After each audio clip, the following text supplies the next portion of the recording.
Сайн залуучуудаа бүгдэнд өглөө өдөр орой мэнд. За энэ удаагийн хичээлээр энэ Doji Candle судалж байхдаа Doji Candle дөрвөн төрөлцөл байдаг гэж байна. За энэ дотор бид эхний 3 candle-ыг бол явуулсан байгаа. Одоо тийм хамгийн сүүлд үлдсэн Gravestone Doji гэдэг. Gravestone буюу бусны чулуу Doji гэдэг. Мөчтэй сигнал өгдөг нэг л үлдсэн байна. За өнөөдрийн хичээлээр энэ лааны талаар бүгдээрээ судалцгаая. За хамгийн түрүүнд бидний судлах ёстой зүйл бол Gravestone лааны маань үлдсэн юу юм бэ тийм ээ. За өөрөлдөн market psychology юу юм бэ? За гуравтан арилжих арга барилын талаар ярилцуулна. За хамгийн түрүүнд лааны маань үлдсэн дээрээ маш урт зүйлтэй байх хэрэгтэй. Дээрээ өөрийн одоо их биесийн 3-4 дахин за түүнээс одоо дээш хидж байж бол маш урт зүйлтэй байх хэрэгтэй. За хоёр хашинээсэн болон хаасан цэгүүд нь маш ойрхон байх хэрэгтэй. Хашинээсэн болон хаасан цэгүүд нь маш ойрхон байх гэдэг маань тодорхой хэмжээнд баяр болон селлерүүдийн хүчин одоо тийм ээ төхөв болж орж ирж байгаа. Хүчин нь маш ижил төвшөнд орж ирж байгаа гэсэн төхөв хамт өгдөг. За юм учраас хашинээс болон хаасан цэгүүд нь маш ойрхон байна. За хамгийн сүүлийн 3 дахь баталгаа нэмээ биеийн жижигхэн байх хэрэгтэй ба дороо үлгэл жижиг зүйтэй байж болно. Жижиг зүг гэдэг маань энийг хэлж байгаа. Тэгэхээр дээр маш урт зүг гэдэг маань энэ зүг нь хэлж байна. Дээрээ өөрийн биес 3-4 дахин за түүнээс дээш хийж байсан бол за хашинээс болон хаасан цэгүүд нь маш жижигхэн байх хэрэгтэй. Маш бага хэмжээтэй байх хэрэгтэй. Бүр яг ийм үзэгдэхгүй шахуу хаснаас цэг нь ижил төвшөнд байж болно. Энэ бол яг чухал баталгаа. За хашийн лааны бүтцийн хувьд тийм ээ бүтцийн хувьд бол геймерхүү байдлаар бүтэх юм. Хашийн бүтцэн нь яг ямар вэ? Одоо юу болж байна бэ? Маркетер яг юу болоод байна гэхлээр одоо жишээ энэ уналтын лаб байлаа гэж бодох тийм ээ. Уналтын лаб байлаа гэж бодоход энд хаш маань нээж хашийн офицер буюу хашийн нээлтийн цэг. Хашийн нээлтийн цэг энд хаш нэгээд баярууд хашийг хүчтэй дэш хөөргөж авч явж байгаа. Дэшээ татаад хашийг гэрчгээр хүчтэй дэшээ татаж явсаар байгаа. Энэ цэг даваачаад энэ цэгээс буцаад татаж чадсан болж байгаа. Доош алдаж байгаа. Хашийг доош ирээд за одоо энэ юу гэж селлерүүд хүчтэй орж ирж байна тийм ээ. Одоо энэ яг лааныхын бүтцийг одоо энэ зүү татсан байгаа байдлыг line chart гэх юм уу line graph дээр багцаг дээр ингээд харах юм бол яг иймэрхүү байдалтай. За тэгээд доош орж ирээд за тэгээд энэ хааж чадсан. Эцсийн дүндээ энэ лааны маань бие маань улаан тийм ээ улаан болон ногоон байх нэг хам шинээсэн болон хаасан цэг маш өргөн байх учраас нэг өмнө ялгаа байх. Айл ч өгдөө ямар ч өгдөө гэж болно. Нэг бол нэр маш урт зүйл гэж байх хэрэгтэй. За тийм учраас энд одоо хамгийн одоо юу гэдэг хамгийн гол сигнал нь явж байгаа юм л да. Энд дээш ханшиг хүргэж чадсан ч гэсэн тийм дээш ханшиг хүргэж чадсан ч гэсэн өөрөөсөө хിവэр ерөөсөө барьж чадахгүй. Одоо жишээ нь market structure юм тийм ээ ханшиг гэдэг энэ чинь өсөлтийн төгсөлд гарч ирдэг уналтыг одоо юу гэдгийг уналтыг ч одоо хөтөлөө авчраас ингээд улаанууд тийшээ өссөн. Өсөөд хэдэн цагийн лаач юм тийм ээ. 1 цагийн лаач юм 4 цагийн лаач юм маш урт ингэж төгсөлтийг одоо 8-9 цаг өсдөг ч юм уу тиймэрхүү байдалтай байж бол эцсийн дүндээ энд нэг лаа гараад тийшээ өсөөд тэгтээ тийшээ өссөн өсөлт нь тэрчээрээ хааж чаддаггүйгээр доош унж орж ирж байгаа. Доош унж орж ирээд энд өсчлээ гэсэн үг тийм ээ. Энд одоо бидний Gravestone Doji үсэж байгаа. За энд Gravestone Doji үсэх ингээд ороод ирэхлээр ханш буцаад унах голдролт шилжиж байгаа. Ханшид эргэл хөдөлгөөн орж ирж байгаа. Одоо чинь ингээд ирчгээрэн доош үргэлжлээд унах гэсэн үг. Ханшийн эргэл хөдөлгөөнийг бий болгохч. Эргэл хөдөлгөөнийг одоо эргэл хөдөлгөөн явууч шүү гэсэн зүйлийг бидэнд одоо хэлж өгдөг. Ийм л байх нь. За тэгээд бүрдэх зүйл юм ээ. Гэх юм бол одоо яг ийм 3 зүйл байх дээр маш их зүйтэй хашинээс болон хаасан цэгүүд маш ойрхон энд өнгөний ямар ч ялгаа байхгүй. За их биеийн жижигхэн байх хэрэгтэй дор үлгэлэг зүйтэй байж болох гэсэн. За нэг иймэрхүү байдалтай байх. За тэгээд Gravestone Doji задлын market psychology ямар хөө байдаг гэхээр хамгийн түрүүнд энэ лаа маань зах зээл тун удахгүй одоо уналтын байдал руу шилжих гэж байна гэсэн тохиог өгдөг. Уналтын байдал руу шилжих гэж байна гэсэн тохиог өгнө гэхлээр энэ лаа маань хаана өсдөг юм тийм ээ. Ханшийн өсөлт өсөлтийн одоо тренди тийм ээ bull тренди төгсгөл үүсдэг ханш маш хүчтэй өссөний дараагаар энэ лам маань үүсдэг байх. Одоо би сая ярьсан шүү дээ тийм ээ. Ханшийн өсөлтийн дараа үүсдэг. Ханшийн өсөлтийн дараа гэдэг маань сайн нөгөө ханш ингээд ийшээ дараалаад одоо bullish лаанууд ингээд гарч явж чад ханшийн өсөлт тогтворчж байгаа. Ханшийн өсөлт ингээд тогтворчод одоо энд buyer sale хүч тэнцвэрхэн болоод орж ирэхээр тодорхой key level-ийг ч юм уу тодорхой одоо яг resistance мөргөнд ханш маань ирээд унж орж ирж байна. Энэ зүйлийг хэлээд одоо яг энэ resistance буюу одоо яг нийлүүлэлт орж ирэх зэг дээр энэ лам маань үүсвэл ханш буцаад унах тохиолдолж орж ирдэг. Гэтэл ханш буцах унах тохиолдолж ирдэг.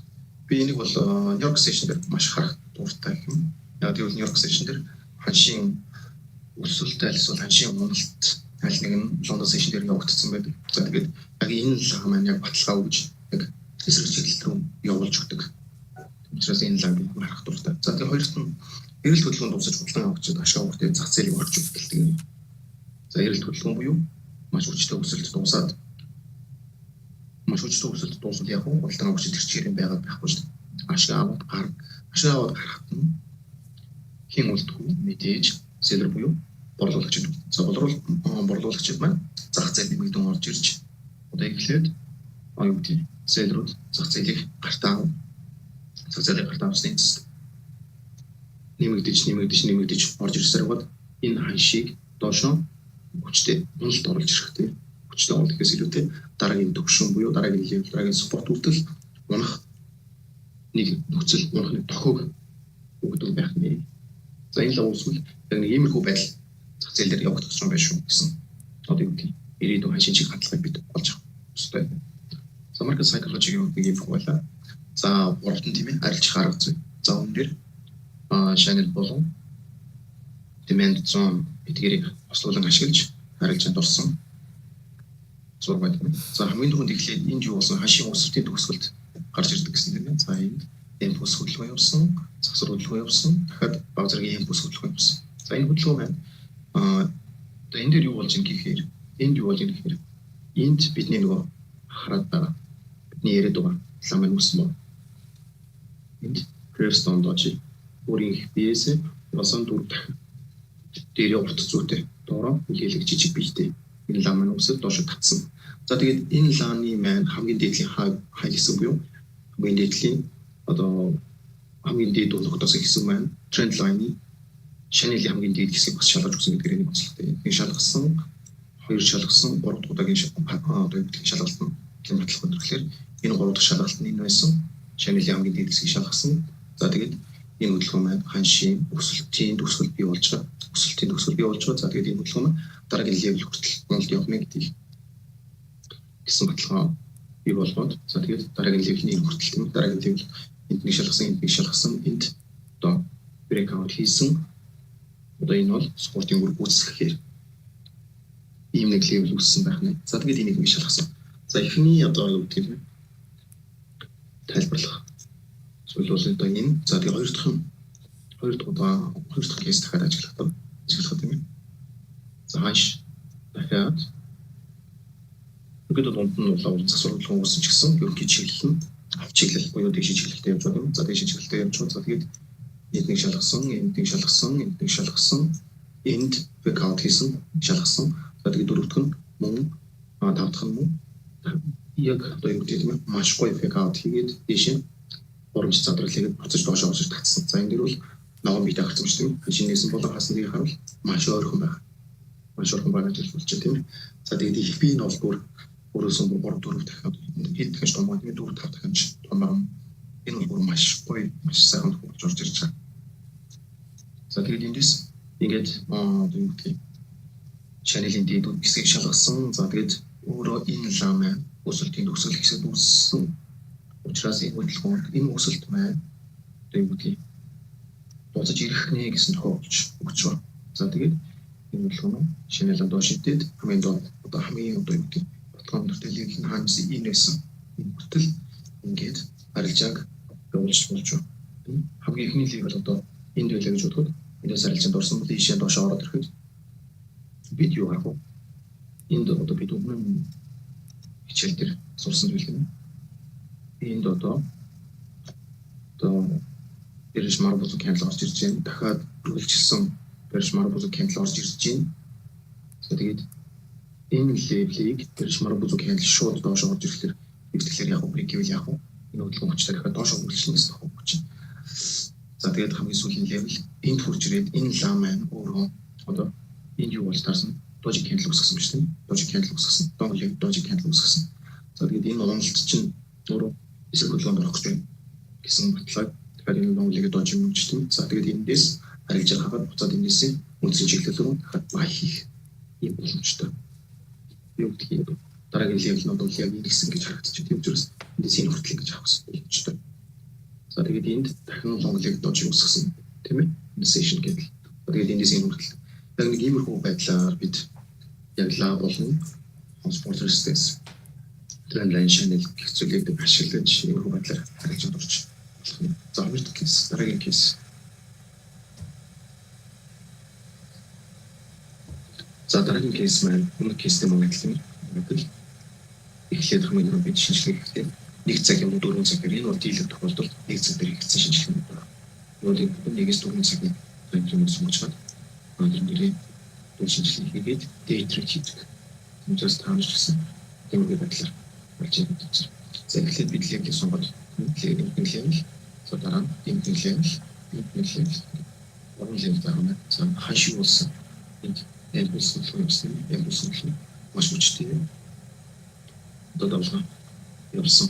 Маш хүчтэй бүсэлхэн явахлаар ингээд зах зээлийн зарчим CNX холбоод ихэд яадаг гэхээр энд юу болдог одоо юу гэдэг хэмжээний засварлаг орж ирдэг. Засварлаг орж ирээд буцаад энэ одоо бүсэлхний хайц бүсэлхний өдөрцөн зэгийг шалгадаг. За тэгээд дараагийн бүсэлхэн дахиад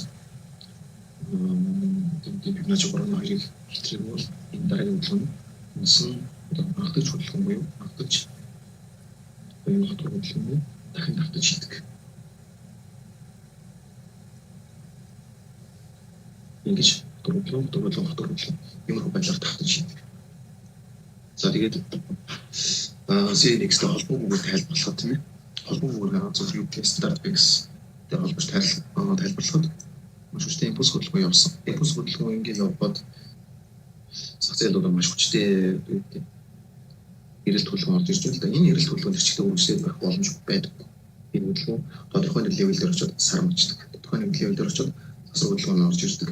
За тэгвэл засвар хөдөлгөөний тодорхой левел гэдэг нь яг энэ левел дээр тохиолдсон биш үү? Энэ левел дээр тохиолдсон байна. За тэгээд энд юу болсон байна? Маш сайхан өсөлт явж байгаад би бол энэ хөдөлгөөний харахтаа эндээс London session дээр ингэж хөдөлж Ази session дээр хөдөлж явж байна. Энэ дээр баг эндээс хавуулаад New York session дээр дээш гэрчтэй өсөж байгаа. New York session төгсгөл гэсэн Сидней хөнгөн биржээр доош унсан гэж харахаар юм байна. Заавчлаа нэлээд л явуулчлаа. За тэгээд kill level энд байх юм ээ. За энэ бас kill level. Энэ kill level. За тэгээд ерөнхийдөө маш хүчтэй импульс хөдөлгөөн явсан. Импульс хөдөлгөөн маань хүчтэй level-ээр очиж сармж өгсөн. За хүчтэй level-ээр очиж сармжууд юу болох вэ? Ханшид засвар хөдөлгөөн заавал орж ирдэг. Ханшид эрэлт хөдөлгөөн орж ирдэг. Тодорхой хэмжээний эрэлт хөдөлгөөн засвар хөдөлгөөн орж ирдэг. За тэгээд энд юу болсон бид ханшид эрэлт хөдөлгөөн орж ирлээ шүү гэдэг тохиолддог энд. Crestone Doji маань үүссэн. За тэгээд Crestone Doji үүсээд за бид эндээс харилцаанд ороход дараагийн доош харилцаанд орж байгаа чинь дараагийн level нь хавтал байна. Энэ хүртэл ишээ гэж харж орох. За энэ тохиолдолд тийм ээ дахин нэг удаа шалгаад энд бол юу гэдэг нөгөө shooting star болон Crestone Doji хоёулаа үүссэн гэдэг. Энд яг энэ дараа бол бүр маш гоё баталгаа үүссэн. За тэгээд эндээс дахин доош дахин сэл дараагийн түвшин хүртэл сэл. Яг иймэрхүү байдлаар бид харилцаа хийх нэг залуучуудаа 1 болон 4 цаг дээр шүү.